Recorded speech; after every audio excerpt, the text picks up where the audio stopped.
The Festival of Lights may now be over, but that's only when it comes to real fire. When it comes to electronic NFTs, the holiday of Hanukkah has a very different future. In Williamsburg, Brooklyn, this Hanukkah, two very different worlds came together, blending ultra-modern technology with the ancient power of the menorah. A Hasidic designer and rabbi launched the world's first NFT menorah. It can actually be lit. The project includes the blueprints for 3D printing. The buyer not only will have the exclusive rights to the digital file, but also be able to print it for real-life use. NFT stands for non-fungible token. In layman's terms, it means it's a certified work of digital art, one that can be uniquely owned, saved, and sold online. With us now is Rabbi Mordechai Lightstone, the founding director of the Tech Tribe with Chabad Young Professionals. Rabbi, thank you so much for being with us. Why did you want to get involved in this evolving world of NFTs and digital art? And what do you say to those who say it's a waste of time, it's a waste of money and effort, it's only just a fad? Right. So I'll respond to, I guess, the first message, and that should explain the second one. Hanukkah itself is about publicity. The foundation of the holiday is Persumei Nisa, which means to publicize the miracle of the holiday.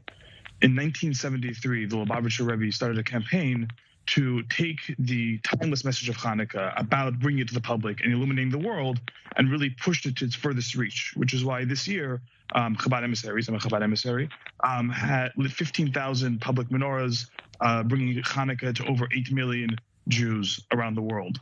In that sense, then Hanukkah is about taking this miracle, taking this message about adding light, about increasing goodness, and pushing to its farthest reaches. So therefore, if there's a space that exists, if the NFT space exists, it's there for us to illuminate it with a menorah. Why anything else is on NFTs, I have no idea. But NFTs exist for us to be able to empower a Jew to take this file and build a menorah of their own and bring some more light into the world. What is the reception that you've gotten to this campaign, to the NFT? People have been very excited, much more than I thought. I myself, I'm not going to say I'm cynical about NFTs, because I think the potential with time can be developed to create really fascinating things. But right now there is a little bit of shtick around it with all new technologies. There's kind of, the first adopters are excited and geeking out about the tech itself. And I wondered if perhaps people not deeply involved in that space would get excited. But they did. Our holiday party, our Hanukkah party at the Williamsburg Hotel brought out 70 people, which was a great crowd, and people were able to speak and explore and connect. And so in that sense, I think it's been really, really amazing. Rabbi, some of the power of Hanukkah, of this festival, is the ancient traditions passed on from generation to generation, the physical act of lighting a menorah, a candle or oil, that, it's something that is passed on lovingly from generation to generation, seeing real physical fire from a physical menorah. Is some of that power, do you think, taken away when we're dealing with digital art or a digital file? Or is this the way that, it's an embrace of the modern world, as you said, a new way of approaching the holiday? Well, I think those are really two halves of one whole. When you have ancient tradition and you have modern technology, each one needs the other to better understand itself. Ancient tradition, if it's viewed just as the past, loses its power to impact the now.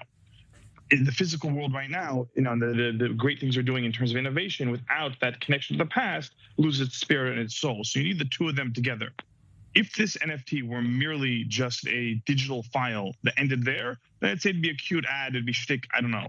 But the reality is, by purchasing it, because it can actually print a real menorah, so really what it's doing is it's taking this ancient tradition of kindling a menorah and just giving it a modern way to happen. Yeah. Meaning whoever actually, gets involved in this project will be able to build that real menorah and actually kindle the lights.